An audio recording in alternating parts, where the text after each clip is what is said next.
What's up guys, you are watching the Sid Gamings and today we are going to talk about the error CE-42739-5. It's a restore license.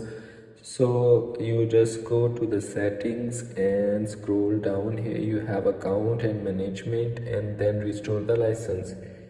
Here you just restore the license. If you restore the license, sometime your downloading content is not working and content is not available so from the other store, so you just active as a primary and restore the license to fix the some type of like the corrupted data. So you just restore the license. Sometime your content is not working, then it will be worked. The error CE-42739-5 or restore license error will be fixed.